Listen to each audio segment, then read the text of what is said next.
Muy buenas noches, bienvenidos a Universos Desconocidos.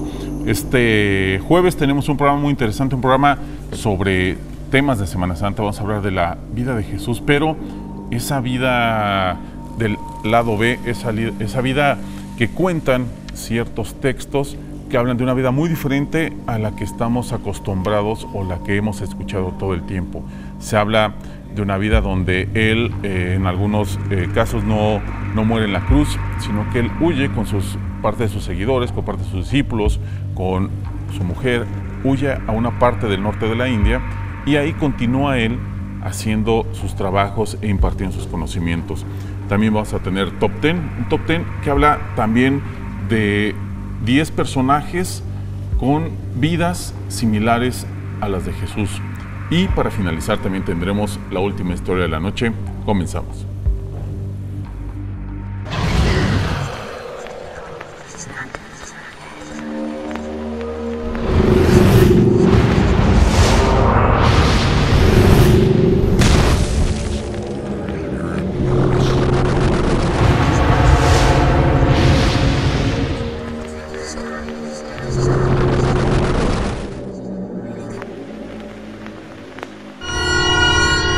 Los evangelios gnósticos forman parte de los evangelios apócrifos, es decir, aquellos escritos bíblicos que no formaron parte de la Biblia. En el año 393, durante el Concilio de Hipona, se decidió la lista de textos bíblicos que quedarían integrados en la Biblia que todos conocemos hoy en día, conformada por 46 libros en el Antiguo Testamento y 27 en el Nuevo Testamento. Por su parte, los evangelios gnósticos son textos escritos en copto y que fueron encontrados por un campesino en 1945 cerca de Nag Hammadi, en el Antiguo Egipto. Las vasijas donde fueron encontrados contenían 13 libros de papiro con 45 textos que, en su mayoría, no eran conocidos, pero hablaban, al igual que los evangelios canónicos, de la vida de Jesús, aunque de una forma muy distinta a los evangelios canónicos. Por ejemplo, en uno de ellos existe la noción de que Jesús y María Magdalena estuvieron casados. De acuerdo con los análisis realizados a dichos documentos, se pudo demostrar que fueron escritos alrededor de los años 350 y 400 después de Cristo. Sin embargo, como es muy probable que hayan sido traducidos del griego al copto, se ha especulado que los originales en griego quizás hayan sido escritos entre los años 120 a 150 después de Cristo. Y ahí es precisamente donde comienza la polémica, pues estarían muy cercanos a las fechas de los evangelios canónicos que componen el Nuevo Testamento. Y entonces surgiría la pregunta, ¿ya se tenía conocimiento de la existencia de estos documentos durante el Concilio de Nicea? Y de ser así, ¿por qué no fueron incluidos como parte del Nuevo Testamento? Comenzamos con Universos Desconocidos. Quiero dar la bienvenida a mis invitados de esta noche. Eric, ¿cómo estás? Bienvenido ya, usual aquí, integrante de Universos. Braulio, te tenemos de vuelta. Gracias. Aquí a Universos. Vamos a estar hablando sobre temas que tú también conoces bastante, sobre el Imperio Romano, sobre las religiones antiguas y cómo se da este cambio y este brinco de las religiones paganas y antiguas que tenían los romanos a cómo empiezan a cristianizarse los pueblos. Holman, saludo. A ti también. A ti también. Te invitamos al programa, obviamente porque eres parte de Universos, pero también conoces mucho de algo que vamos a hablar muy bien hoy, que son los temas gnósticos, la iglesia gnóstica y cómo se forman o cómo usurpan de varios temas, o la formación de la iglesia romana como la conocemos y toman partes de todo para formar lo que es. Lo que veíamos ahorita en las cápsulas, lo que es los evangelios gnósticos. Para muchas personas sería muy complicado entender que existe otra vida o que la vida que conocemos de alguien tan importante, sobre todo para esta parte del mundo, como Jesús, puede ser un poco diferente. No quitarle ni lo profeta ni lo sagrado, simplemente acabó siendo diferente a como nos los han relatado siempre. No es una historia una historia diferente. Nos dibujaron una historia que con esa crecimos todos en nuestro mundo occidental, pero cuando ahondas en los estudios, cuando lees, cuando vas instruyéndote y cuando vas descubriendo nuevas cosas, te das cuenta de que en realidad la historia o está medio contada o tal vez mal contada o tergiversada al cabo de mucho tiempo, ¿verdad? Que eso es parte de lo que vamos a tratar en esta mesa. En estos evangelios, como estamos viendo, son varios rollos, varios papiros que encuentran en Egipto y a la hora que salen a la luz empiezan a llamar mucho la atención porque varios de ellos, no todos, pero varios de ellos empiezan a hablar sobre una vida de Jesús diferente, empiezan a relatar diferente versión o forma de ver de la que teníamos del Mesías, del profeta Jesús, en algunos un poco más humana, en otros no tan divina, y en algunos otros hasta hablan de que él tuvo descendencia y tuvo una pareja.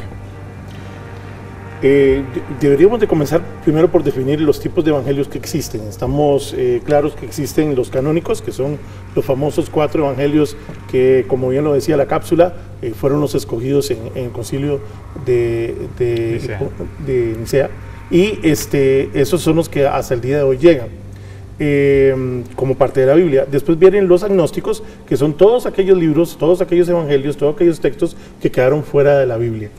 Dentro de esos están los evangelios gnósticos, como también lo decía la cápsula, en 1945, son descubiertos en una cueva, 13 rollos, 46 textos, 45 códigos, y después están los hipnóticos.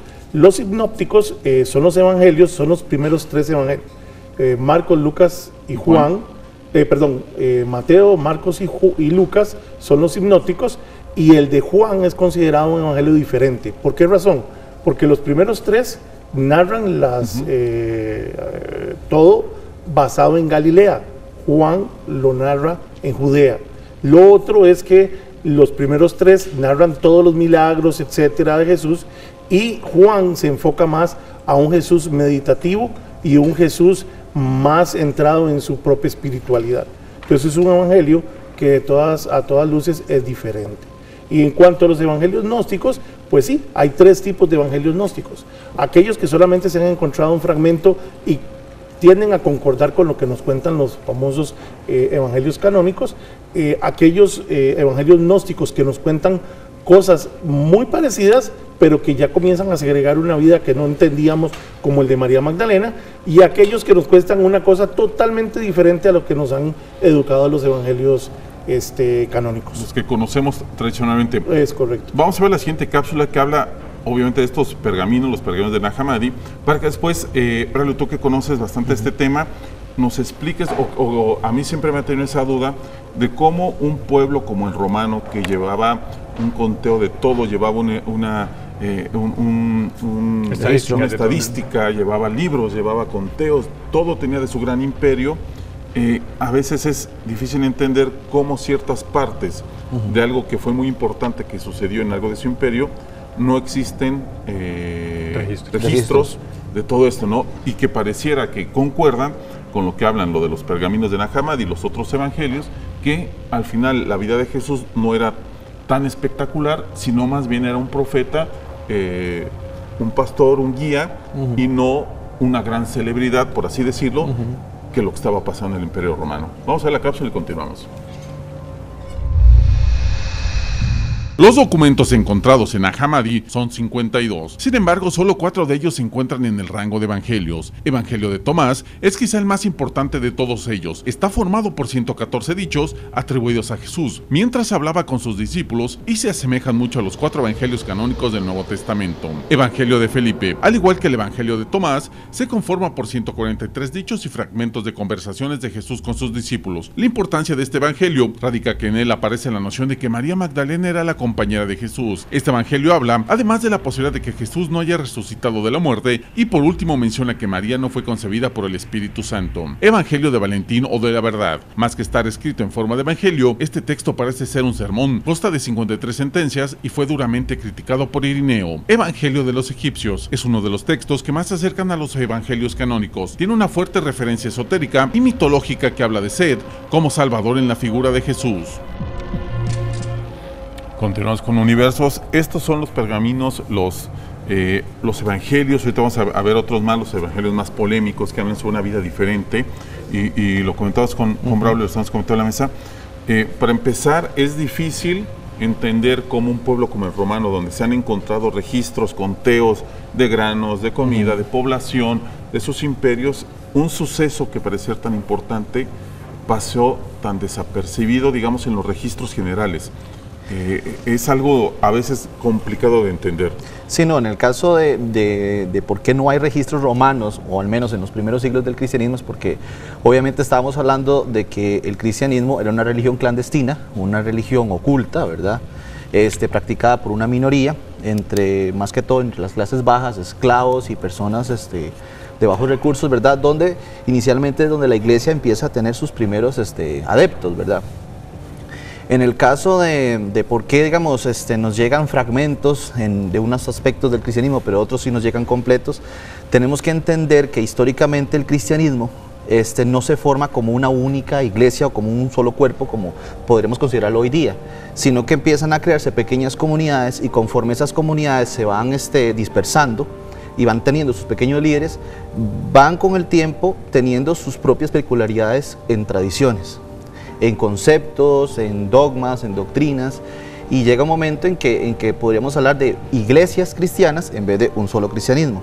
Es hasta la época de Constantino, cuando Constantino da la libertad religiosa al cristianismo, decide, al ver que ahora al tener ellos libertad religiosa empezaban a tener disputas entre ellos por diferencias en doctrinas, decide hacer el concilio de Nicea, donde convoca a todos los obispos del Imperio Romano para que convocan en una asamblea general y empiecen a discutir sobre qué puntos están de acuerdo y qué puntos no están de acuerdo, y comienzan a hacer ciertas aceptaciones en cuanto a su doctrina, ¿verdad? Prácticamente es la formación de la Iglesia Católica. Se adoptan ciertos ritos que son propios que en su mayoría estaban de acuerdo, y otros son rechazados. Entre esos rechazados se podría considerar que, por ejemplo, están en el caso de los evangelios gnósticos. El gnosticismo, el cristianismo gnóstico, viene más que todo de una fusión entre una filosofía pagana antigua, una filosofía griega del gnosticismo, y el pensamiento cristiano, principalmente en Egipto. Egipto fue durante mucho tiempo el caldo de cultivo de muchas doctrinas y muchos pensamientos del orbe cristiano. Obviamente Alejandría era la capital de Egipto, la capital intelectual, y es allí donde se empieza a formular la idea del cristianismo gnóstico, ¿verdad? El cristianismo gnóstico también tenía muchas variantes de pensamiento. Había unos que eran muy estrictos en cuanto a la moral, en cuanto a las costumbres, en cuanto a ser abstemios en muchos sentidos, mientras que otro era completamente liberal en sentido moral, o sea, no importaba tanto lo que hiciera el cuerpo, siempre y cuando el alma fuera la que se mantuviera pura, ¿verdad? Entonces, en esas variantes de moralidad, al no tener un frente definido, el cristianismo en general comenzó a considerar al cristianismo gnóstico como una herejía o como algo malo, porque no se lograba definir exactamente qué era lo que querían ellos, ¿verdad? Después del concilio de Nicea es cuando el cristianismo gnóstico empieza a quedar rezagado o aparte de lo que se llegaría a conformar posteriormente como la Iglesia Católica. Así es.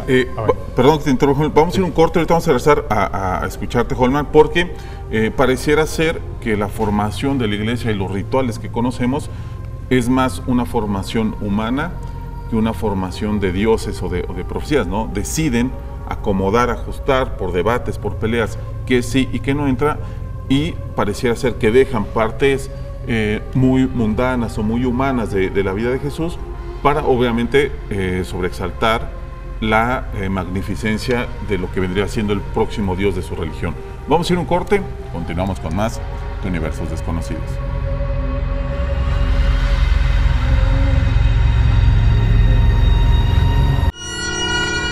Otros textos que no forman parte de los que se encontraron en Nag Hammadi, pero con fuerte estilo gnóstico y que datan de la misma época, son el Evangelio de María Magdalena. Este no forma parte de los evangelios encontrados en Nag Hammadi, fue escrito aproximadamente en el siglo III y fue hallado en 1896. Y aunque no existe un autor, los estudiosos lo atribuyen a María Magdalena, pues habla de una discípula de Jesús de nombre María. El Evangelio de Judas data aproximadamente del siglo II después de Cristo. En él se reivindica la figura de Judas Iscariote y se le ve como un discípulo que solo siguió los designios de Dios, mientras que en el Nuevo Testamento se le trata como un traidor. Evangelio de Juan, al igual que el Evangelio de María Magdalena, forma parte de la colección de papiros coptos de Berlín, y en él se habla de una aparición de Jesús a Juan posterior a la resurrección y subida al cielo.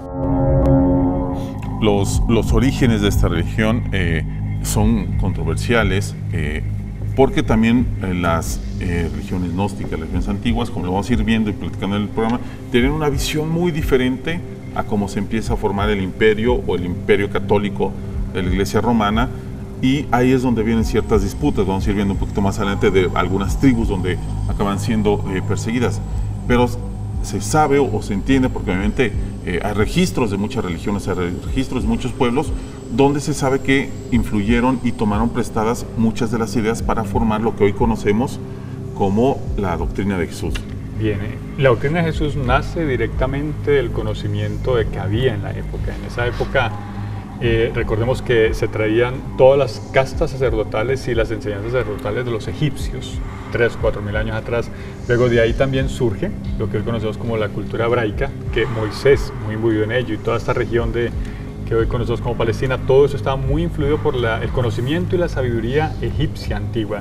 De esa sabiduría egipcia tenemos castas sacerdotales que siguieron, o sea, no porque sacaron las dinastías o por aquello de Akenatón que mató a los sacerdotes, que mandó a cortar a los sacerdotes, se interrumpió. Las castas sacerdotales continuaron. Recordando que son a lo largo, pueblos que estuvieron muy cercanos, los griegos, los romanos, los egipcios, todos esos pueblos. Sí, toda esa zona del creciente fértil, lo que es la confluencia entre el Sinaí, Israel, o mejor dicho, Palestina, Egipto, siempre, o la misma Babilonia, al ser pueblos muy cercanos y de mucha antigüedad, se relacionaban mucho. Incluso entonces, tenemos la percepción en que, por ejemplo, cómo llegaron a influir los mitos bíblicos, o los que están en el Antiguo Testamento, que en el fondo eran o mitos babilónicos o mitos concebidos en Egipto. Entonces, de Egipto viene toda esa cuna de sabiduría antigua sacerdotal, antiquísima, que luego participan los hebreos en la época de Abraham, de Jacob, de Moisés, todos estos patriarcas que conocimos, que también después ahí vimos a Salomón, pero estos eran más de hecho, de esta cultura antigua, cabalística, de esta gente conocemos la cábala, y una enseñanza mucho más profunda, en conexión con energía divina y con ángeles, y que también la tenían los sacerdotes.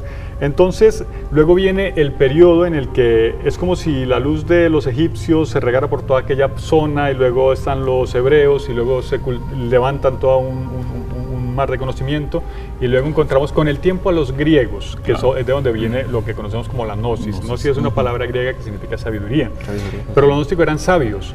Entonces, más allá de los campesinos y de los pobres, los humildes, que eran, digamos, los seguidores, estas religiones eran guiadas por sabios, conocedores, entre los que estaban Pitágoras, en los que estaban Simón el Mago, Valentín, y todos estos gnósticos antiguos, Basílides, que era gente con mucho conocimiento sagrado de la época y que tenían esa tradición sacerdotal, que también la encontramos con Jesús. Jesús hace parte del rito sacerdotal del pan y el vino, que ya lo teníamos con Melquisedec, aquel que había bendecido a Abraham 2000 años antes, y que trae todos esos conocimientos sagrados. Entonces, la Iglesia luego toma esto como parte de su doctrina, que hay ¿verdad? dos partes a tomar en cuenta, ¿no? Bueno, obviamente, como siempre lo has comentado, el tiempo nosotros lo concebimos de una forma muy pequeña. Estamos hablando que los pueblos sumerios, que los pueblos de Babilonia, que los pueblos egipcios duraron miles de años, los imperios duraron miles de años, y en ese tiempo cambiaron de poder y de influencia diferentes personas, iconografías, filósofos, religiones, sacerdotes, reyes y demás, ¿no? Entonces, obviamente, algunas historias que posiblemente le gustaron a tal rey o a tal emperador, las absorbió y las convirtió en su propia religión, porque era muy de esa época, digo, ahora en ciertas formas, el transformar tu reino con tu propia religión y acomodarlo un poco para que quedaras tú plasmado de por vida, ¿no? De hecho, tenemos a Jesús viajando de niño, huyendo de Herodes, viajando a Egipto, donde está en esa colada, digamos, en ese caldo de conocimientos, de sabiduría, de donde está toda esta gente, como dijimos al principio. Y Chuck está tocando un tema muy interesante. ¿Cuánto lleva el cristianismo? El cristianismo lleva 2000 años, y estamos muchas veces perdemos, o la mayoría de gente pierde la perspectiva de que la raza humana no lleva 2000 años de existir. No, entonces, ¿qué pasó antes de esos 2000 años? Claro. Estamos hablando de que por lo menos 4000 años hacia atrás, pues ya venían las clases sacerdotales, venía toda esta parte que al final y al cabo es sobre la cual se monta el cristianismo moderno. Que también la otra parte de los que quería comentar, que ahorita vamos a ver más o menos de las cápsulas, es lo que cuentan y que concuerdan más con el Nuevo Testamento, con la vida real de Jesús, que es una vida más humana. El Antiguo Testamento es un poquito más de dioses, de reyes, de emperadores, y de ese tipo de religión. El Nuevo Testamento es más de meditación, más de amor, más de filosofía, y es una corriente que viene de la parte de la India, que viene de la parte de esas tierras lejanas, que pareciera encontrarse con el mito de Jesús, con la historia de Jesús, y ahí se cambia, digamos, al Nuevo Testamento. Son dos corrientes, dos enseñanzas, dos cosas totalmente distintas. Uno es amor, otro es odio, uno es venganza, otro es la otra mejilla, ¿no? De hecho, ahora que usted toca ese punto, es importantísimo, porque eso es incluso lo que puede definir lo que era el cristianismo gnóstico, que lo diferenciaba del cristianismo en general que había en el Imperio Romano, ya que los cristianos gnósticos tenían la percepción, digamos, bueno, basados todavía en sus antecesores, los paganos gnósticos, de que el bien y el mal estaban totalmente separados en cuanto a lo que es espíritu y materia. Entonces, lo que era espiritual era lo bueno, lo puro, lo que era materia era lo perverso. Entonces, para ellos, digamos, los cristianos gnósticos creían que Jesús era, digamos, era un espíritu enviado por el Dios Supremo a la tierra a dialogar con los hombres, para enseñarles de que en su alma estaba el secreto de la salvación. Mientras que el que creó el universo era otro Dios subordinado al Dios Supremo, el demiurgio, que fue el que creó la materia, el que creó la tierra, el que creó todo, y era percibido de cierta manera como el diablo, como algo diabólico. Para los cristianos gnósticos, el Antiguo Testamento, o el Dios del Antiguo Testamento, era algo totalmente diabólico. Para ellos contaba Jesús, que venía como mensajero del Dios Supremo. Entonces, claro, eso lo que hacía es ponerlos en contra directamente del judaísmo. Y era muy, muy comprensible, porque en Egipto, en esa época, alrededor del año 130 al 200 más o menos, había un sentimiento antijudío muy fuerte, por las presiones que tenían con Roma, por problemas políticos, de caudillos y todo eso. Entonces Egipto era muy impopular muy impopular el judaísmo, perdón. Entonces, claro, era lo lógico seguir la tendencia de crear también que las escrituras judías eran algo perverso. Entonces, eso puso durante mucho tiempo a esa iglesia en contra del Antiguo Testamento. Entonces, si usted lo analiza, ves que el Dios del Antiguo Testamento es un Dios sanguinario, un Dios vengativo, un Dios colérico, un Dios que no perdona, mientras que si lo compara con el Dios del Nuevo Testamento, es un Dios de amor, un Dios meditativo, un Dios contemplativo, de perdón, exactamente. Sí, vamos a la siguiente cápsula, que habla más o menos de esto, o sea, es hablar de la otra vida de Jesús, que es para mí lo que siempre hace muy interesante, ese cambio radical que sucede en el Nuevo Testamento y que va muy de acuerdo con las enseñanzas de un Buda, con las enseñanzas de un Krishna, con ese tipo de filosofías nuevas que se dan, por decirlo, nuevas hace miles de años, pero nuevas, a las antiguas, a las sumerias, a las egipcias, que hablaban de dioses más caóticos. Vamos a verle y continuamos. Leyendas, tradiciones y textos antiguos nos refieren una segunda vida de Jesús al norte de la India. Por esos documentos sabemos que Jesús tuvo hijos en Cachemira y que resultaron de esta unión con esta mujer, un hombre, Bashar Salim, puede afirmar hoy ser el descendiente vivo de Jesús, en la misma ciudad en que este descendiente por vía directa de Jesús conserva el árbol genealógico de su familia, que arrancando de Jesús llega íntegro y sin lagunas hasta su misma persona. Un destacado arqueólogo, el profesor Hasnian, director de los archivos, bibliotecas y monumentos del gobierno de Cachemira, está investigando intensamente las posibilidades para esta hipótesis de una segunda vida de Jesús. Así, una realidad que es sabida a nivel de investigación y a nivel sectario por unas cuantas personas repartidas por todo el mundo. Es sin embargo desconocida para la inmensa mayoría del público. Para muchos, es hora ya de que sea informado de que el pilar sobre el que se asienta el credo cristiano, Jesús, posiblemente no haya muerto en la cruz, sino que después de vivir una segunda etapa de su vida en tierras lejanas, muriera a edad muy avanzada de muerte natural. Con ello y solo así, habría completado la misión para que le fue enviado a la tierra, misión que incluía el encontrar y el predicar a las tribus perdidas de Israel, a los hijos de Israel. Continuamos, les recuerdo que también estamos a través de Facebook, que es Universos Desconocidos TV.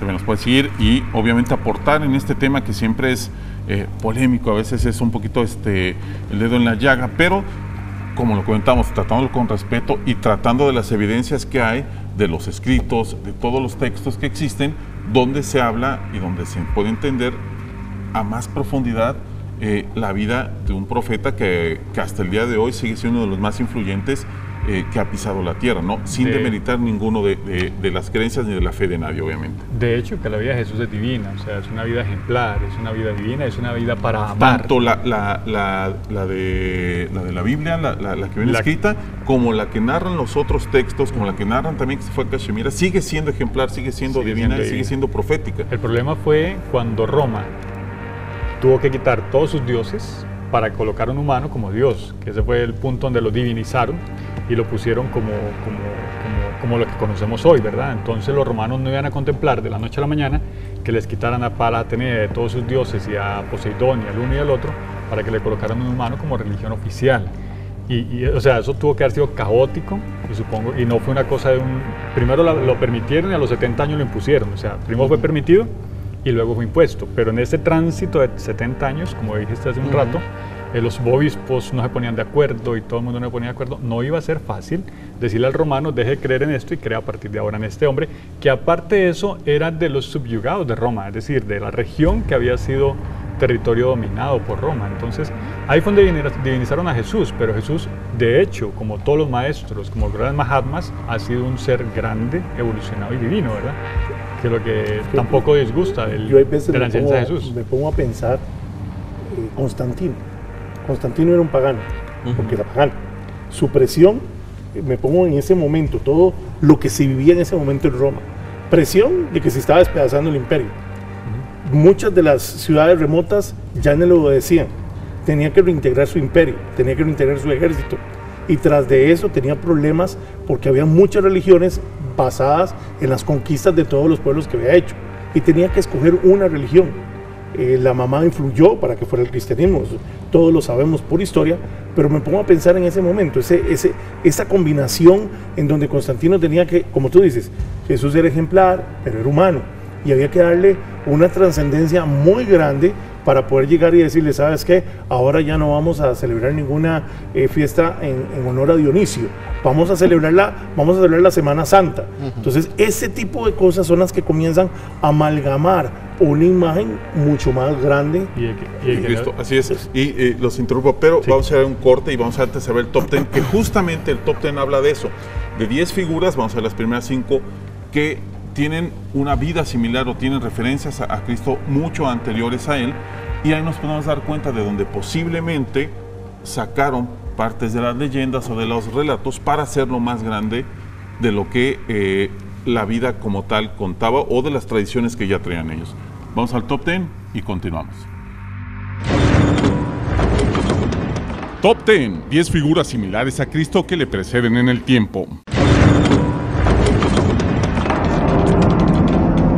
10. Buda. Ambos fueron a sus templos a la edad de 13 años, donde sorprendieron a todos los presentes por su sabiduría. Los dos supuestamente permanecieron en aislamiento, Buda por 47 días y Jesús por 40. Ambos meditaron ante un higuerón al concluir esta elevación. Ambos eran de la misma edad al iniciar sus apariciones públicas. Cuando Buda regresó al jardín, vio un monje que estaba en paz sereno, dignificado. Así que el príncipe decidió ser como el monje y realizó su camino espiritual a la edad de 29 años. Jesús comenzó su ministerio a los 30 años. Ambos fueron tentados por el diablo al comienzo de sus ministerios, y ambos proclamaron establecer el reino de los cielos en la tierra.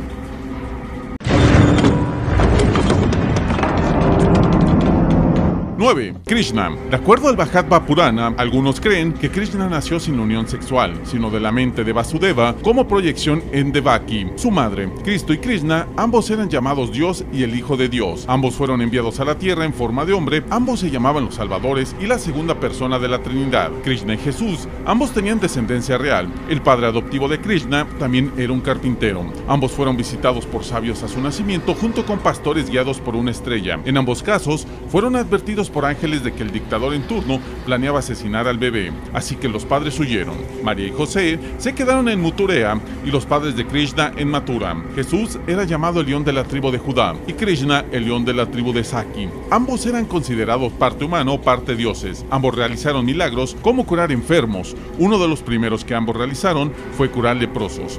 Ambos exorcizaron demonios. Ambos fueron crucificados y reencarnaron. 8. Odiseo. Los cuentos de Homero sobre Odiseo enfatizan su vida como un sufrimiento, al igual que Marcos describe la vida de Jesús. Odiseo era un carpintero como Jesús. Ambos sufrieron con el cuestionamiento y preguntas increíblemente tontas que le realizaban sus seguidores. Ambos demostraron la fortaleza de ser un gran líder, el cual seguía un mandato divino para llevar a su pueblo lejos de la oscuridad.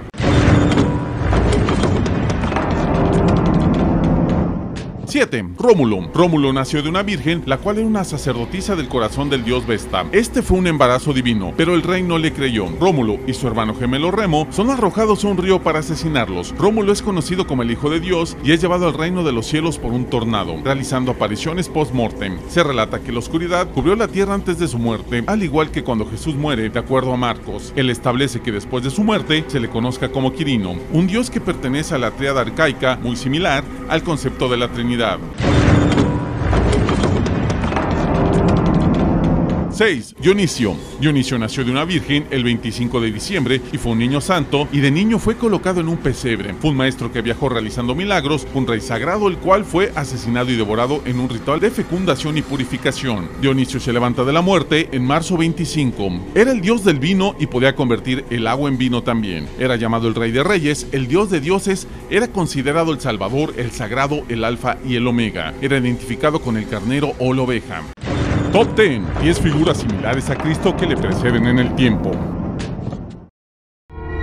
Hay que analizar desde varios ángulos la real probabilidad de que Jesús no muriera en la cruz. En primer lugar, hay que considerar que Jesús no permaneció muchas horas crucificado, fue bajado de la cruz en la tarde del mismo día en que le fue dictada y ejecutada la sentencia. Jesús fue crucificado un viernes. Esta circunstancia obliga a bajar el cuerpo de Jesús antes de la caída de la noche, ya que el día judío comenzaba con la entrada de la noche, o sea que el sábado comenzaba a partir de la noche del viernes. Estaba prohibido, según las leyes judías, dejar colgado en la cruz a un ajusticiado durante el día sagrado del Sabbat. Insistir en que Jesús solo permaneció en la cruz durante algunas horas porque se podía vivir durante varios días en esta horrible condición. El verdadero objeto de la crucifixión no era la muerte inmediata, sino que era una tortura que se prolongaba a lo largo de 3 o 4 días. Conviene tener presente que si a un crucificado se le bajaba de la cruz a tiempo y se le trataba cuidadosamente, generalmente se recobraba y sobrevivía. Considérese que ahora que Jesús fue crucificado junto con los malhechores, los tres por lo tanto están sufriendo un mismo suplicio. Como leemos en Lucas 23:40, que un ladrón le dice al otro: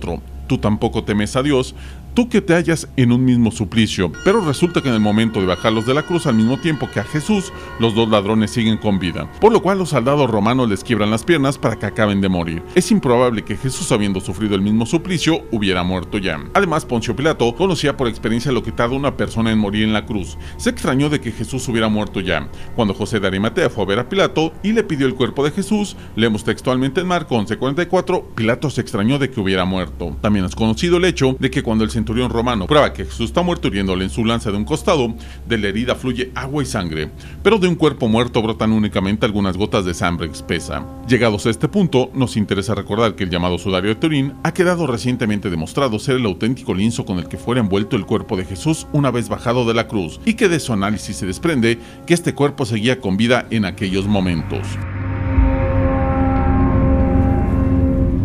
Continuamos con Universo. Les recordamos que también estamos en Facebook, Universos Desconocidos TV, para que se conecte con nosotros y nos mande sus comentarios, sus saludos, sus preguntas, todo lo que usted quiera opinar es bienvenido ahí en Facebook. Este es un tema interesante, el de la crucifixión, polémico porque lo hemos visto, la mayoría o la gran mayoría de los iluminados de muchas regiones mueren crucificados. Pareciera ser un ritual, un factor común entre ellos, y la otra parte esa donde hablan del poco tiempo que Jesús permanece en la cruz, como también a los criminales que estaban junto a él los bajan muy rápido, cuando lo que es la crucifixión no es una pena capital como un degollamiento, no es para matar al instante, sino es una tortura para que sea una muerte prolongada, ¿no? O sea, eso es lo parte curiosa que muchos historiadores han puesto en tela de juicio, el por qué lo bajan a las 3 horas, ¿no? Cuando lo usual era dejarlos colgado ahí hasta prácticamente que se los comieran los cuervos, ¿no? De hecho hay unas lecturas por allí, no recuerdo el nombre del texto ni cómo, pero que Poncio Pilatos era muy amigo. José de Arimatea, que es el que pide el cuerpo de Jesús, él tenía muchas conexiones políticas, amistades, y era un ser muy influyente, digamos, en su sociedad. Y que Poncio Pilatos de alguna forma pudo haber llegado a algún acuerdo, qué sé yo, con respecto a lo que dicen del cuerpo, ¿verdad? Que podría. De todas maneras, estamos a 2000 años de esa historia, y esa historia ha sido torcida, tergiversada y amasada y reamasada y vuelta a amasar. Pero las investigaciones modernas están arrojando luz sobre ese aunque estemos a 2000 años, es curioso porque conocemos pasajes, conocemos tablillas, hay tablillas sumerias que nos cuestan relatos de miles de años atrás. Entonces, el tiempo no tendría que ser el problema, sino tergiversación de la historia. Sino las fuerzas que influyeron en cuanto a esa historia, ¿verdad? En cuanto tenemos que tener conciencia de que son los ganadores los que escriben la historia. Exacto. Entonces, si es su versión de la historia la que triunfa, la historia se va a torcer a ese concepto, ¿verdad? Suponemos que, por ejemplo, que otras versiones del cristianismo ven a un Jesús más humano. Incluso en los evangelios gnósticos se lee un pasaje donde Jesús sonríe, en los otros no, en los oficiales no aparece. Se ve un Jesús más humano, pero como ese cristianismo no fue el que triunfó, sino que triunfó el ya organizado por Constantino, el católico.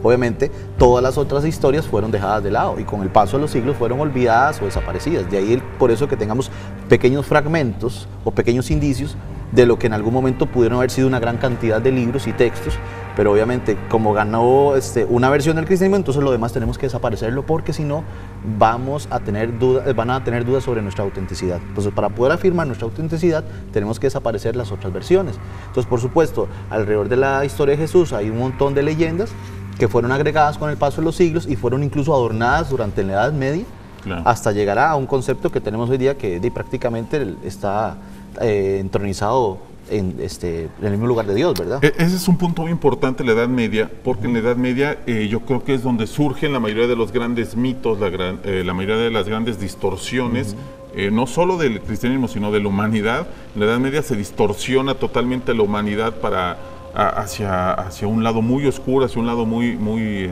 bizarro, en cierto punto, nefasto.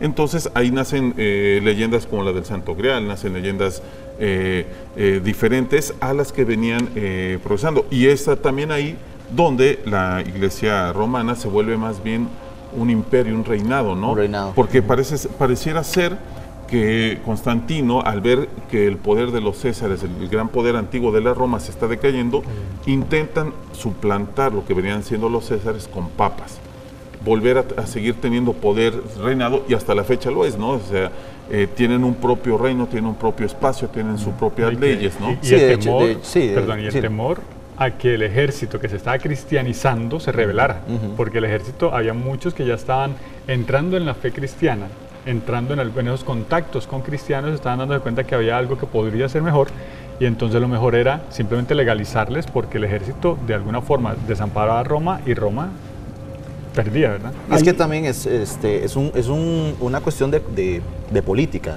El cristianismo en tiempos de Constantino era si acaso el 10% de la población total del imperio. Sin embargo, era una minoría muy bulliciosa, muy activa, que siempre estaba moviéndose, mientras que el resto del imperio, el otro 90%, que eran paganos, eran totalmente apáticos, fríos, indiferentes. Entonces, claro, el Constantino lo ocupaba era unir su imperio porque se estaba desmembrando. Entonces, la única manera, dice, bueno, aquí el juego político es adoptó esta religión o los protejo a ellos, entonces a cualquier otro sector del imperio que yo vaya a conquistar porque tenía emperadores rivales, sí, los cristianos me van a recibir como un libertador y un salvador y se van a poner inmediatamente de parte mía.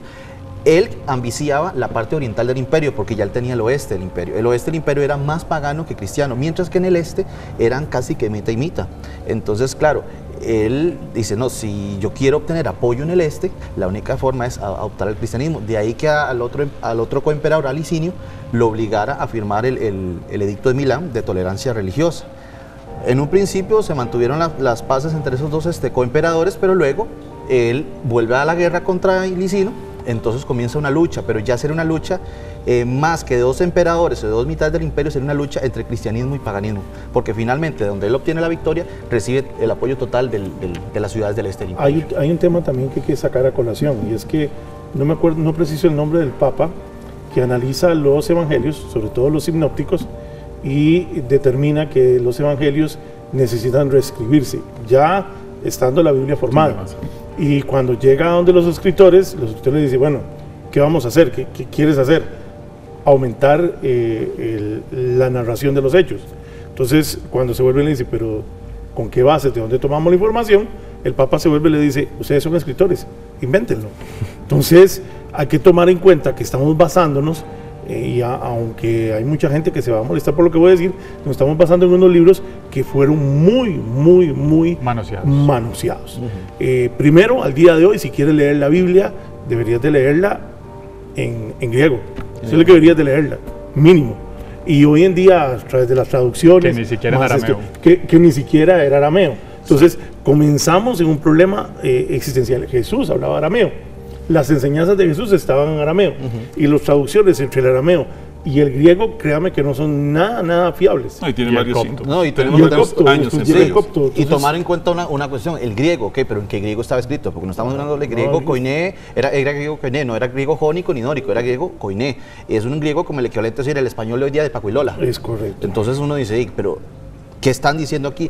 Tomemos en cuenta que un hecho narrado en un idioma, al traducirse a otro, se pierde porque no se puede encontrar una equivalencia exacta en la palabra. Hay que buscar algo que se le asemeje. Es como cuando usted escribe un texto en español y lo pasa por el traductor de Google al inglés. A veces uno dice, ¿pero qué está diciendo aquí? Sí. Hay cosas que se cambian. Un ejemplo claro, en una de las ediciones del King James de la Biblia, en la versión en inglés, habla en una frase habla sobre el canto de la tortuga. Y se queda la gente así, el canto de la tortuga. Y durante siglos pensaron en el canto de la tortuga. Cuando un erudito decidió estudiar el texto en original griego, resulta que no era el canto de la tortuga, era el canto de la tórtola. Y también es así. Y creyeron que era el canto de la tortuga. Claro, yo tuve un profesor de hebreo, de apellido Redondo, acá en Costa Rica, que él durante mucho tiempo se ha dedicado a traducir textos antiguos. De hecho, lo han llamado varias veces a Israel a hacer traducciones. Y una de las cosas que él me decía es que muchas veces no hay ni siquiera símil. Y lo peor de todo es que queda a interpretación del traductor cuál es el símil que le da. Entonces, en enseñanzas de ese tipo, tú no puedes hacer eso. O sea, ¿me estás diciendo una cosa o me estás diciendo otra? ¿O es tu criterio? Al caso, como dijo Chaga hace un rato, que era mejor apegarnos a ese punto de la historia del pasado. Los textos de Nag Hammadi es lo más original que tenemos, porque sobrevivieron al manoseo, digamos, de estos 1500 años. Es unos textos del año 100. Tengan una o dos traducciones por mucho. Del año 100 al año 200. Y son más fidedignos, porque los cristianos, de hecho que es interesante analizar que fue en Grecia, en el norte de Egipto, donde el cristianismo crece. Es ahí, fue que Roma lo agarró y venga para acá. Sí, pero fue ahí donde creció y fue ahí donde se mantuvo puro, hasta que en Roma se... Sí, literalmente el cristianismo es completamente griego, ¿verdad? En un principio, ¿verdad? Así es. Vamos a ir a una pausa. Antes nos vamos a quedar con una cápsula más y después vamos a una cápsula. Continuamos con más de Universos. Repasaremos algunos textos que nos testifican la estancia de Jesús en Cachemira, su segunda y última patria. Mullah Nadiri, el primer historiador musulmán de Cachemira, que escribió en persa, afirma en su obra Tariq-i-Kashmir que Yusa Asaf, el Yusuf de las tribus de Israel, proclamó su cualidad profética en el año 54. Y se lee textualmente: el rey tomó el nombre de Gopanananda y comenzó su actividad en el valle de Cachemira. Durante su reinado fueron erguidos y reparados muchos templos. Invitó a Sulaimán de Persia a emprender las reparaciones debidas en el trono de Salomón en el monte. Los hindús presentaron objeciones diciendo que ya no era un hindú. Durante este periodo, Yusa Asaf llegó de Palestina y proclamó su calidad de profeta en el valle de Cachemira. Él mismo dedicó días y noches a las oraciones y fue muy piadoso y santo. Acercó el pueblo de Cachemira a las palabras de Dios. Muchos se convirtieron a sus discípulos. El rey le pidió que condujera a los hindús al camino recto. Sulaimán reparó el trono de Salomón y eligió los 4 pilares con las siguientes inscripciones. Constructores de estos pilares son Bishti Sargar y Kawaga Rukun. El hijo de Mirjan, Yusa Asaf, proclamó su cualidad de profeta año 54. Él es Yusu, de las tribus de Israel. Estas inscripciones seguían intactas y no se habían hecho legibles cuando Kawaga Haidar Malik Chadura escribió su Tariq-i-Kashmir, un antiguo libro persa traducido al urdú, cuyo título es Negaristan-i-Kashmir, narra la historia de que el mismo rey, que interrogaba a Jesús acerca de su condición, procedencia y enseñanzas, el rey Shalagüen, le dice a Jesús que necesita mujeres que cuiden de él y que le cuiden su casa, que le laven su ropa, que le hagan comida, etc. El rey ofrece a Jesús 50 mujeres, pero Jesús le replica que él no necesita ninguna, que nadie tiene que trabajar para él. Pero tanto insistió el rey, accede a tomar una mujer que le haga la comida, que le lave la ropa, que mantenga limpia su estancia. El mismo libro afirma que que esta mujer tuvo hijos de Jesús. De esta mujer y de Jesús sería descendiente el señor Shavitza Basharat Salem, que vive en Isringanar. A él se le ha preguntado si se considera descendiente de Jesús, a lo que él ha contestado que cuando le preguntan a su padre acerca de este tema, su padre solía contestarle que el abuelo de sus abuelos era un santo profeta de nombre Yusa Asaf. Solía explicar también, siendo niño, que en el mismo distrito de Kainar, en el que está la tumba del citado antecesor, existe muy cerca de ella un santuario en el que reposan los restos de un gran santo de Cachemira, venerado por todos los habitantes de Iringanar. Este santo, tan venerado y tan importante en Cachemira, no es absolutamente nada comparado con el profeta que yace en la tumba conocida por el Rosabal. Dice también el señor Basharat Salem que cuando alguien le preguntaba a su padre si era descendiente de Jesús, él respondía siempre sí, efectivamente, pero nosotros le llamamos Yusa Asaf. Sahib Zada Basharat Salem es hijo de Sahib Zada Ghulam Mohiyuddin, que es a su vez hijo de Sahib Zada Abdul Ahad, hijo de Sahib Zada Abdul Samad, hijo a su vez de Sahib Zada Abu Kaber. Y así, siguiendo una larga lista, el señor Sahib Zada Basharat Salem conserva en Sringanar, Cachemira, el árbol genealógico completo de su familia, desde Jesús hasta él. Continuamos con Universo. Les recuerdo que seguimos también a través de Facebook, Universos Desconocidos TV, para que nos manden sus comentarios sobre este tema, sus mensajes, qué temas quieren que toquemos qué temas quieren que volvamos a tratar de muchos de los que hemos tratado anteriormente. Esta es una parte que a mí me llama mucho la atención y para mí personalmente tiene cierta lógica el que Jesús, si no murió en la cruz y siguió como él, como un profeta, haya huido a una parte de la India, a esa parte donde el hinduismo, donde el budismo estaba con gran auge, con gran poder, desde hace bastante tiempo como filosofía, y era una filosofía, una tradición que encaja más con las enseñanzas de él que la violencia que se estaba viviendo en Europa con las nuevas disputas de las tribus, posteriormente con la cristianización que se hace no de la forma más pacífica que se conoce. La cristianización en Europa y en América se da a través de la violencia, no se da a través de la filosofía ni del impartimiento de... Eso es algo que se debe de entender, ¿no? Y con esos enemigos como Caifás, que ya por lo menos lo había mandado a asesinar públicamente, es decir, tuvo que haber buscado un mejor lugar, un lugar más pacífico, mucho más... Y que encajara con lo que él realmente intentaba enseñar, ¿no? O estaba enseñando, que para mí creo que lo hemos visto, las enseñanzas budistas y de Buda son totalmente de acorde a la de ellas, son totalmente a lo que habla él. No es el Dios antiguo de venganza, sino es el Dios del amor, de la caridad, de servicio. No es un Dios de dinero, de oros y demás, es un Dios al contrario, ¿no? Humilde, sencillo. Sí, esa es la deidad. Sí, no, lo curioso es con respecto a la figura de ese Jesús, de que se habla de que huye a la India y todo eso. Los cristianos gnósticos en los primeros siglos, según la percepción de ellos, como la carne estaba divorciada del alma, o no eran parte de lo mismo, ellos creían que Jesús no había encarnado en forma física, simplemente que era un espíritu que había descendido a la tierra y se había presentado en forma humana para que los hombres pudieran interactuar con él. Durante la crucifixión dicen que incluso era una imagen mostrada porque se considera que a un Dios usted no le puede hacer eso. O sea, un Dios usted no lo puede crucificar, no lo puede lastimar, ultrajar, exactamente. Usted no le puede hacer eso a un Dios, es inconcebible. O sea, que eso era una imagen que había presentado porque la gente, digamos, malvada se complacía de ver eso. Pero una vez terminado eso, él prosiguió, obviamente fue fuera de los límites del Imperio Romano, hacia el este, hacia Persia o India, donde pudo continuar con sus enseñanzas, ¿verdad? Obviamente, como los gnósticos pregonaban eso, iba en contra incluso de mucha percepción de lo que tenía el cristianismo general, ¿verdad? Y también si lo ponemos ver en otra posición, llega incluso a minar el poder que tenían los obispos o los grandes sacerdotes dentro de la jerarquía de la iglesia, ¿verdad? Que los desubicaba de su silla. Bien, hay que entender algo que es los textos alegóricos o las enseñanzas alegóricas y las enseñanzas reales. Por ejemplo, el nacimiento de Jesús, que también es muy polémico, ya lo podemos ver en algo que se llama las Odas de Salomón. Lo pueden buscar en la web, Odas, como bodas sin la B, Odas de Salomón. Y en la Oda 19 habla de una virgen que podría dar a luz un niño por la espíritu, no dice él, sino la espíritu divino de Dios, y que podría engendrar, pero son odas, y que de su pecho sale, de su mamá sale leche, algo así, son las odas de Salomón. Y luego teníamos en la oda 23 otro caso muy similar a algo que se ve ahí en el cristianismo. Entonces, esas odas, que son como 32, esas son versos desde Salomón, 700.000 años antes de Cristo.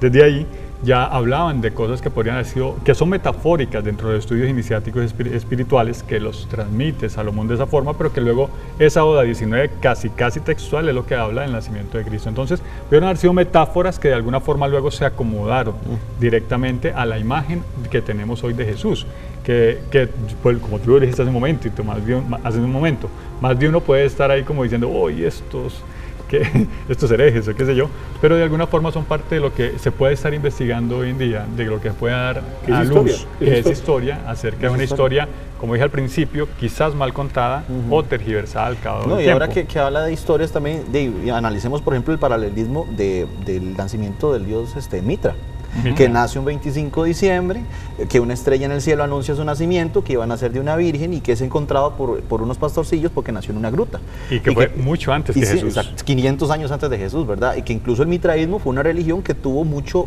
auge en el Imperio Romano, y todavía en el a principios del siglo III, si usted contempla el Imperio Romano, usted diría, no, el Imperio Romano va encaminado a hacerse mitraico, no cristiano, porque tenían mucho éxito. La derrota del mitraísmo frente al cristianismo era que era una religión que estaba rezagada solamente a los hombres. Entonces las mujeres, como no podían participar, entonces se volvían hacia el cristianismo. Y al final, ¿quiénes son las que crían a los hijos? Son las madres. Entonces las madres les inculcaban a sus hijos el cristianismo, y de ahí poco a poco se fue volteando la tortilla hasta que el imperio se fue volviendo cristiano, ¿verdad? De Jesús tenemos una historia complementada de varias historias, pero que, como dijimos hace un rato, volviendo a esos textos antiguos, menos manoseados, menos tocados, y antes, que fueron previos, años 100, años 200, previos al Concilio de Nicea, podrían estar mejor referenciados sobre una verdadera vida de Jesús, una vida más humana, una vida de un ser que se ilumina, un ser que alcanza la iluminación y la conexión divina, gracias a toda esa enseñanza sacerdotal, divina y conocimientos de la época y de la zona, porque esa zona tenía mucho conocimiento sagrado, que hoy lastimosamente ya tiene mucha guerra, pero que esa zona tenía en su época mucho conocimiento sagrado. Este ser logra dejar un mensaje sagrado que no hay que olvidarlo. Lo que pasa es que lo que estamos tratando de definir, que la historia tal vez tiene conceptos o bases muy desfiguradas, y que esas bases desfiguradas hoy en día la ciencia, pero, de 200 años para acá viene... Pero la historia siempre ha sido desfigurada. De hecho, yo creo que hasta muchos hasta la fecha te siguen enseñando que Cristóbal Colón descubrió América, ¿no? Sí. Obviamente nunca olvidamos a los América, vikingos que llegaron antes. Y también se cree, y hay muchos estudios que piensan que los egipcios lograron llegar también bastante antes en sus barcos aquí hasta América, ¿no? Entonces, el que te siguen enseñando... Hay palabras en maya y en egipcio que son las mismas, y significan lo la mismo. evidencia arqueológica de las momias que han encontrado coca dentro de algunas momias egipcias. Coca inca. Sí, inca, exactamente. La misma construcción de las pirámides tienen una referencia, ¿no? Y las cabezas las imágenes deformadas. Mira, las barcas egipcias con las barcas incas, solo que las incas son más pequeñitas, pero son... ¿no? Entonces no podemos tampoco fiarnos literal de la historia, ni tampoco nos podemos fiar literal del dogma, ¿no? Eso es lo que estamos tratando de entender, que las dos son tocadas por humanos, y a veces no siempre el humano más brillante. No siempre, a veces a conveniencias o a veces a falta de datos se trata de rellenar o de suponer que sucedió. Hay que poner aquí en la mesa también y sacar a colación, porque es importante, que para nadie es un secreto que la Biblia está llena de códigos. Entonces, y ahora que tocaban el tema del nacimiento de Jesús, hay que tomar en cuenta la analogía con los tres reyes magos. Hay que tomar en cuenta, muy poca gente se pregunta por qué llegaron con esos tres regalos: mirra, incienso y oro. Oro, pues obviamente era digno de un rey. Ahora bien, si un rey mago me va a visitar, ténganlo por seguro que no me va a traer 10 monedas de oro. Entonces Jesús era millonario. Primero por ahí. Segundo, incienso, porque era la forma de representar la oración al Padre, la comunión, la espiritualidad. Pero el tercer elemento saca a todos de base: la mirra. ¿Qué era la mirra? Un elemento importante para los balsamientos, lo cual significaba, o qué es lo que me da a entender, que había una naturaleza humana en ese niño y que iba a morir. Entonces eso es la alegoría que podríamos o el símil que podríamos sacar de la representación de los tres reyes magos. ¿No? Y cosas como que 3 reyes van a andar solos por el desierto. Por ejemplo. Jamás van Sí, a andar con una que, corte. también esa puede ser una malinterpretación, porque Sí. propiamente muchas veces habla de 3 sabios más que 3 reyes magos, literal, como si tienen la noción de la historia popular, Eso que estás ¿no? mencionando es muy importante, porque resulta ser que ese sabio cambia de mago a sabio por un tema de la iglesia. Porque la iglesia no podía considerar que los tres reyes que llegan de primero a rendirle eran magos, había magia detrás. Y Eso era astrólogos. totalmente y astrólogos. Era inconcebible eso. Había que llamarlos sabios y eso fue de las tantas pruebas de los cambios. De hecho, como ellos venían del este, de Persia, en Persia a los sabios se les llamaba magi. Magi, porque eran sabios, pero obviamente para los ojos de un hombre de esa época era un sabio aquel que conocía el movimiento de las estrellas. Incluso no veámoslo desde el punto de vista de la astrología, sino también de la astronomía. O sea, sabía predecir eclipses, sabía predecir lunaciones, entonces conocía el cosmos. Entonces, era como un científico. Era como un científico, pero para los ojos de un hombre de esa época era un mago, era un sabio. Vamos a ir a ver la siguiente cápsula. Continuamos con más de Universos. Al penetrar en el Rosabal, se entra primero en una galería que rodea la cámara interior. A esta cámara interior se accede a través de una ventana. A la izquierda de esta ventana está adosado en un plafón de madera que sustituye el plafón que llevaba la leyenda original y que ha desaparecido. El texto de este nuevo plafón, encabezado por las palabras Siarat Yusa Asaf Kainar, indica que ahí reposa Yusa Asaf, que llegó al valle de Cachemira muchas centurias antes y dedicó su vida a la oración y a la predicación de la verdad. Sobre el piso de la cámara interior del edificio se aprecian 2 túmulos o losas sepulcrales. La mayor de ellas, que está situada en la mitad norte de la cámara, es la que correspondería al sepulcro de Jesús. La losa más pequeña, situada en la parte sur, o sea contigua a la ventana de comunicación, corresponde a la sepultura de un gran santo cachemir, Sayyid Nasir ud-Din. Estos 2 túmulos o losas sepulcrales están también orientadas según la costumbre musulmana de norte a sur, pero la sepultura real de Jesús, situada en la cripta que hay debajo de esta cámara interior del edificio, está orientada de acuerdo con la costumbre judía de este a oeste. Según hemos visto, todo este edificio, conocido por el nombre de Rosabal, ha sido construido sobre el cuerpo de Jesús, que yace en su cripta en el lugar y la posición exacta que adoptó al morir. A la cripta inferior, en la que yace el cuerpo de Jesús, se puede acceder únicamente a través de una escalera desde el exterior del edificio. Hoy esta escalera está tapiada y solo queda de la apertura una pequeña rendija que da a la calle situada en el lado oeste del edificio. Siendo edificio sagrado para musulmanes y también para hindús, para penetrar en él hay que descalzarse previamente. En la cámara interior, los túmulos funerarios de Jesús y de Sayyid Nasir ud-Din están cubiertos por un armazón de madera artísticamente labrado. Vamos a ir a ver el top 10 y una pausa, pero todavía tenemos mucho más programa de Universos Desconocidos. Continuamos con este especial de Semana Santa. Continuamos. Top 10. 10 figuras similares a Cristo que le preceden en el tiempo. 5. Heracles. Heracles es el hijo del dios Zeus. Está escrito que Zeus es ambos padre y bisabuelo de Heracles, al igual que Jesús es esencialmente su abuelo, siendo ambos la raíz y el retoño de David. Hera intenta asesinar a Heracles cuando es niño enviándole 2 serpientes, pero Heracles sobrevive estrangulándolas, algo similar a la matanza de los inocentes que intentaban asesinar a Jesús. Heracles desciende al Hades y regresa con Teseo y Peritos, al igual que Jesús desciende al inframundo, aunque Jesús regresa solo. 4. Glicón. A mediados del año 100, en las costas del Mar Negro, Glicón era el hijo del dios Apolo, el cual había llegado a la tierra por un nacimiento milagroso. Era la manifestación de lo divino en la tierra y llegó para manifestar en la tierra las divinas profecías. Le otorgó a sus creyentes más cercanos el don de la profecía y le daba a sus creyentes el poder de hablar distintas lenguas y de realizar milagros, también curar a los enfermos y revivir a los muertos. 3. Zoroastro Zaratustra. Zoroastro nació de una virgen, de una concepción inmaculada de un rayo divino, y fue bautizado en un río. En su juventud asombró a los hombres sabios con sus conocimientos y sabiduría. Fue tentado en los bosques por el diablo y comenzó su ministerio a los 30 años de edad. Zoroastro bautizaba con agua, fuego y el viento sagrado. Podía exorcizar demonios y le regresó la vista a un hombre ciego. Conocía del cielo y el infierno y reveló sus misterios, incluida la resurrección, el juicio de la salvación y el apocalipsis. Tenía una copa sagrada o un grial. Zoroastro anticipó una segunda venida, la cual esperan sus seguidores que ocurra en el 2341, donde nacerá de la Virgen Xochitl y los llevará a una edad de oro. 2. Ates de Frigia. Atis nació el 25 de diciembre de una virgen nana. Era considerado el salvador y el cual se sacrificaría por la humanidad. Su cuerpo convertido en pan fue devorado por sus seguidores. Él era ambos padre e hijo divino. En el Viernes Negro, él fue crucificado en un árbol, del cual su sangre sagrada corrió para salvar a la tierra y descendió al inframundo. Después de 3 días, Atis resucitó.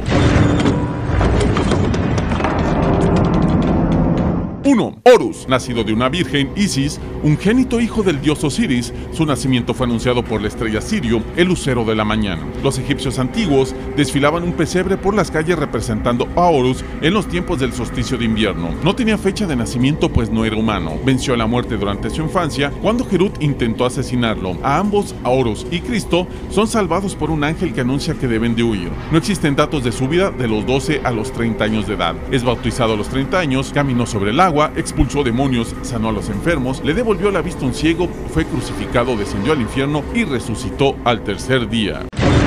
Top 10. 10 figuras similares a Cristo que le preceden en el tiempo.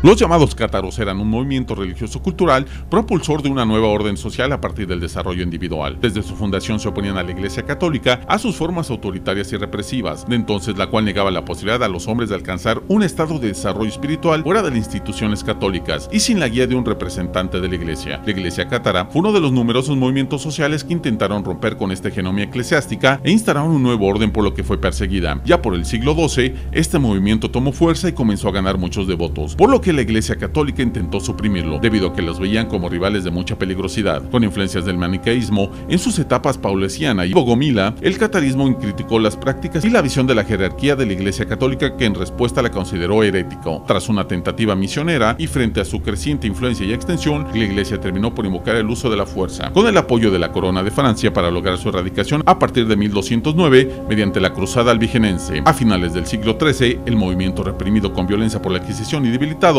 entró en la clandestinidad, pero desde la segunda mitad del siglo XX, el catarismo es objeto de investigaciones y de un esfuerzo por integrar su recuerdo a la identidad de las regiones donde se encontraba su foco central de influencia, el Languedoc y la Provenza, regiones del Midi o tercio sur de Francia. Esta es una parte importante o interesante porque, ahorita lo estamos comentando, es polémico porque los cátaros son una rebelión, no rebelión de rebeldes, sino una rebelión de pensamiento, de filosofía, muy diferente a la que se estaba formando con la Iglesia romana, que era más un imperio, como lo vemos hoy en día, de grandes palacios, de riquezas, de grandes indumentarias para los papas, y los cátaros querían filosóficamente en unas corrientes diferentes a lo que creían los romanos, y también en el concepto de iglesia que ellos creían que Jesús quería, más austera, no con ese nivel de ostentosidad, ¿no? Los cátaros, digamos que podrían haber sido los sobrevivientes de esos cristianos gnósticos, o de ese gnosticismo, no solamente cristianos, sino ese gnosticismo que trae los misterios de Eleusis, los misterios babilónicos, los misterios de Egipto, los misterios sagrados de la antigüedad, y que nunca murió. Es decir, hoy existe todas esas corrientes, solo que pasan por épocas de clandestinidad. Aparecen por el año 1000 en las caravanas que iban de Europa, en la ruta de la seda, a India, llevando gente. La gente se montaba en la caravana e iba a buscar un poco de conocimiento y sabiduría a India y regresaba. La iglesia se da cuenta de eso y empieza la persecución a la corriente de los cátaros y, como dijiste en la cápsula, los franceses, para apoyar la iglesia, empiezan toda una batalla, que ahí es cuando comienzan las famosas guerras entre estos seres, los desmiembran. Luego vienen los templarios a hacer otra comunidad unida a ello. Los templarios son algo muy parecido a lo que les sucede a los cátaros, cuando también los templarios, llevando una vida totalmente diferente, un voto de pobreza muy fuerte a diferencia que la que llevaban. Los papas también encuentran una resistencia porque el poder que empiezan a obtener los templarios es demasiado y le empieza a temblar a la iglesia. El traer conocimientos hindúes de meditación, de conexión interna, de búsqueda de tu yo, que complacía las mentes de los intelectuales. Es que entendamos que el catolicismo no complacía la mente de los intelectuales, era solamente rece, ore y pide y ya. Y bueno, la gente queda como de hecho, vacía. Hasta no hace mucho, estamos hablando unas décadas, las misas se daban en latín, y nadie entendía. Nadie entendía O sea, nada. nada más ibas a escuchar a alguien que hablaba, pero tú no entendías ni sabías ni qué te estaba sermoneando ni diciendo. Cátaros y templarios impulsaban la idea de que la gente tenía que culturizarse para leer y para entender, mientras que la iglesia, al contrario, solamente cierto clan podría tener acceso a la educación y los demás nada, eran campesinos, pueblo que no pensaran, que no tuvieran la capacidad de pensar, y que eso fue parte del centro de la Inquisición.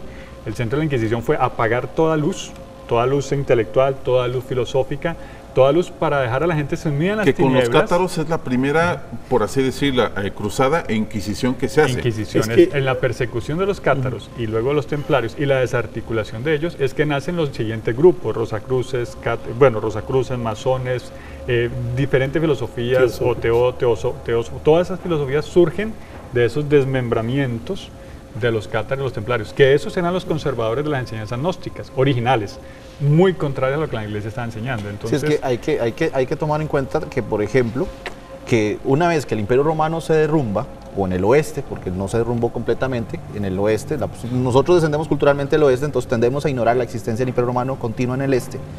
Cuando se derrumba en el oeste, hay un vacío de poder. Entonces, ese vacío de poder, porque no había, digamos, una institución que lo reemplazara, porque lo que habían eran pequeños reinos germánicos, la mayoría divididos, débiles y feudalizados. Entonces la iglesia asume ese poder. La gente se acercaba más al sacerdote o al obispo que al, qué sé yo, al funcionario romano, porque ya la administración romana se había derrumbado, no tenía ninguna función, era completamente inútil. Entonces el pueblo empieza a volcarse más hacia la iglesia y la iglesia empieza a ocupar ese poder. Se empieza a centralizar en Roma ya no como la capital del imperio, sino como la sede del papado, como la capital de la cristiandad, en contraposición a la iglesia ortodoxa en el oriente. En el oriente el imperio romano seguía existiendo, era fuerte y centralizado, entonces la iglesia estaba subordinada al Estado. Pero en el oeste empieza a suscitarse el crecimiento del poder tanto económico como político de la iglesia, donde el Papa prácticamente gobierna a los reyes de Europa. Pasa con el asunto de los templarios, es que ellos actúan, al principio son como monjes y como digamos, entregados a la piedad cristiana, que iban a combatir en las cruzadas, que se encargaban de cuidar el templo de Salomón, de ahí donde viene la palabra templario. Y comienzan a convertirse ellos en personas muy buenas, o la gente los considera muy buenas, empiezan a funcionar ellos como prestamistas, como funcionarios, solucionadores, exactamente. Entonces, de ellos forman la primera idea como de un banco, que existe, ellos son los que crean esa idea, comienzan ellos a recibir ingresos, y claro, empieza a aumentar y comienzan, ellos se convierten en los prestamistas de Europa, muchísimo antes que los judíos, ¿verdad? Sí, de hecho la caída de ellos por presiones de reyes, a los cuales les debían bastante dinero, porque como contamos, los templarios al tener un bote de pobreza no necesitaban dinero, entonces cada templario con propiedades o con dinero que entraba tenía que legar todo, digamos, a las arcas de los templarios. A la orden. Y al orden. Entonces, no exactamente legarlo, o sea, no era esto, sino que los templarios, entendemos que los templarios también ayudaron a la iglesia en alguna época, o sea, fue la iglesia en el año 1000, en el año 1000 decide ir a invadir Jerusalén, a quitárselo a los árabes, que los árabes están ahí.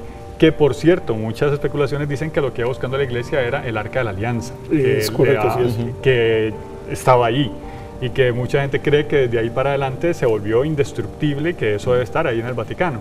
Entonces los templarios le ayudan inicialmente a la iglesia para 200 años después ser traicionados, perseguidos y eliminados. Mucho y por una ambición económica, exactamente. Uno, por economía.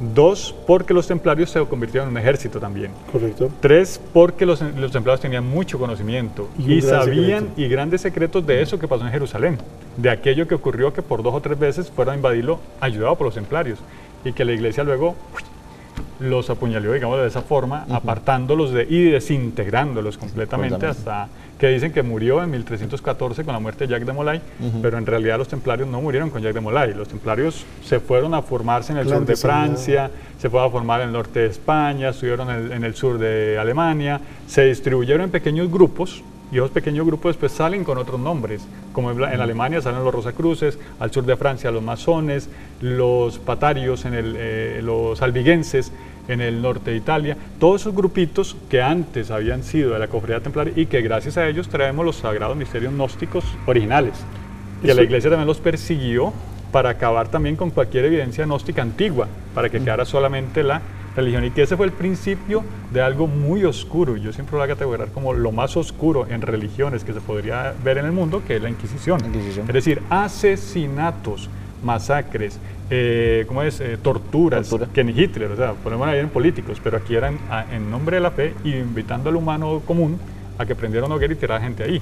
O sea, buscando acabar con lo que pudiese traer historias de Jesús, historias de lo que pasó en Jerusalén, historias de eso, y que ahora pues se está descubriendo que los templarios ya eran una organización bancaria, como tú nos dices, una organización que tenía muy bien financiados esos viajes al oriente, que tenía muy bien financiado y que tenía contactos, porque recuerde que ellos comenzaban con la ruta de la seda, es decir, ellos traían seda, pero traían seda y conocimiento, entonces todo el que quería sabiduría, agarra la caravana, se monta en ella y se va para India, Egipto, todas esas zonas, regresa con una visión diferente de lo que, sí, por supuesto, a la iglesia no le convenía que el hombre medio tuviera un conocimiento más amplio de lo que tenía enfrente de su nariz, ¿verdad? Y sobre todo no le convenía lo que sabían, porque tanto los cántaros como los templarios fueron perseguidos, fueron acabados por su conocimiento, por la forma, por ese conocimiento gnóstico que venía, que unía desde la época de Jesús hasta esa época. Vamos a ver la siguiente cápsula, te vamos a comentar eso. ¿Te acuerdas que lo comentamos, Eric, cuando hablamos de los iluminados de Baviera? Uno, ¿cómo puede creerle al acusador, el que está acusando a los templarios, el que está acusando a los iluminados de Baviera, de ser ellos el mal, de ser ellos los satánicos, de ser ellos los que están generando ocultismo detrás, cuando al contrario, la iglesia romana durante toda esa época era la encargada de llevar el oscurantismo, esparcirlo por toda Europa, y estos pequeños grupos que afortunadamente existieron lograron conservar mucho conocimiento que hasta hoy en día llegó a nosotros, ¿no? Eso es lo que nos está llegando al material. Te voy a contar después de la cápsula una anécdota para que veas cómo mueren ciertos cátaros. Te va a interesar. Vamos a ver la cápsula, continuamos con más. Según la tradición, el Graal fue el cáliz del que bebieron Jesús y sus discípulos en la última cena. Se trata de una copa propiamente dicha, a la que se le ha añadido una estructura de oro con dos asas que los unen. El conjunto mide 17 centímetros de altura. La copa es de forma semiesférica con un diámetro de 9 centímetros, constituida por ágata de color rojo oscuro, cuyo estudio arqueológico muestra que fue labrada en su taller de Palestina o Egipto entre el siglo IV a.C. y el primero de nuestra era. La creencia popular siempre pensó que era el cáliz de Cristo, aquel que utilizó en la última cena. La copa con la que posteriormente José de Arimatea recogió la sangre del Hijo de Dios mientras estaba crucificado, y quizá por ello se le atribuyen poderes misteriosos. Con el paso de los siglos, aquella búsqueda de ese sagrado cáliz a la que se ha asociado los caballeros templarios, incluso hasta el Tercer Reich alemán, se ha convertido en algo más que la propia física de una copa de madera. De ese santo grial se ha teorizado con que podría tratarse incluso de la matriz de María Magdalena, a la que determinados escritos, supuestamente escondidos por la iglesia, asocian con la esposa de Jesús, con la que probablemente tuvo descendencia. Continuamos con Universos Desconocidos y estamos en la recta final. Un tema muy polémico, se han dicho, os han expuesto muchos temas aquí en la mesa. Escríbanos a Facebook, Universos Desconocidos TV, sus comentarios, sus réplicas, sus dudas, sus preguntas, son bienvenidas todas. Los cortes están llenos de polémica acá también, porque esta es la parte donde más complicado se vuelve a entender lo que venía siendo la formación de la iglesia, cuando pasa la iglesia por la Edad Media y se llena de oscuridad, se llena de mitos, leyendas, historia. Lo vimos el Santo Grial, el Arca de la Alianza, acaba con los nazis, acaba con Napoleón, toca el imperio que viene acá a América, se vuelve un descontrol total de mitos y leyendas, y se encadenan, por así decirlo, los dogmas y vandalismo, para que jamás, para que se vuelva intocable, por así decirlo, la iglesia, si sumamos los muertos de esa expansión católica, que al mismo Vaticano ha desestimado la Inquisición, ¿no? Ha dicho que son muchos menos de los que dice, pero sabemos que no fue así, ¿no? Y las formas en que asesinaban a estas personas era bueno. Lo curioso es que la institución de la Inquisición como tal no desaparece, simplemente nada más le cambian el nombre. Claro, de hecho hasta hoy en día todavía existe, es la Congregación de la Doctrina para la Fe. Apoyado por el Opus Dei. Pero más allá de eso, hay que tomar de dónde nace. Nace precisamente con... Te quiero contarte una historia. Resulta que en 1204, Inocencio III, Papa, manda un documento donde le pide al de Milán, al rey de Milán, que destituya al rey de Toulouse, porque el rey de Toulouse impulsaba a los cátaros. En esa encomienda el rey de Toulouse se da cuenta, lucha contra Inocencio III, pero son capturados alrededor de unos 200 cátaros, los cuales son acusados de herejía. Y te digo lo más irónico, que camino donde lo fueron a ejecutar esos 200 cátaros por la iglesia, iban cantando alegremente todo sobre Jesús y sobre la iglesia. O sea, ¿cómo vas a matar a 200 personas que estás diciendo que sos hereje y lo que van haciendo a su camino de muerte es totalmente contrario? Ahí comienzan las manos llenas de sangre, que ni se diga cuando entramos a la parte de la Inquisición, y no, en efecto, fueron más muertes, pero bueno, tranquilos, ellos ya pidieron disculpas y con eso se debería olvidar. Sí, supuestamente, sí, ¿verdad? Un dogma, para los que quieren. Un dogma que te acerque a Dios no debe, primero, romper con sus esquemas primordiales, que son no matarás, ¿verdad? Es paz, amor. No mentirás, que detrás de todo eso también hubo mucha mentira. Y pobre gente, o sea, digo pobre gente, y quizás nosotros somos reencarnados de esas épocas, pobre gente que sufrió las barbaries de aquellas épocas, todo por creencias como lo son, ¿verdad? Que no hay que, bueno, sí hay que señalar que sucedió, pero ya había sucedido antes. Claro. Durante los cambios siempre ha habido cambios de imperios, cambios de ideología, siempre ha habido violencia en sangre. Lo hemos visto nosotros, lo hemos visto en la Primera Guerra Mundial, la Segunda Guerra Mundial, lo hemos visto ahorita con la guerra en el Oriente Medio. Esos cambios o esos intentos de apoderarse de otra cultura, de otra fe o de otras ideologías, siempre han sido bañados de sangre. Nunca ha habido una interacción entre pueblos diferentes que haya sido pacífica. Bueno, la de aquí, la de todos los indígenas, ¿qué quedó? Eso quedó reducido a un 5 o 10% de la población que había acá, que eran dueños de estas tierras, sí. Lo mismo le pasó al norte de Europa. Sí, al norte de Europa. El norte de Europa también fue perseguido, vapuleado y casi exterminado cuando empieza la cristianización. La expansión del Imperio Romano fue una verdadera carnicería y masacre. O sea, hay relatos en la Guerra de las Galias de Julio César donde él invade las Galias y se ufana de haber matado 1 millón de galos.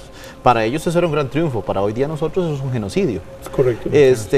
Y el mismo cristianismo, conforme primero era la iglesia perseguida por el Imperio Romano. Cuando accede, digamos, al estatus de tolerancia, se hace amiga del Estado, digamos, y luego utiliza el aparato estatal para perseguir a los paganos.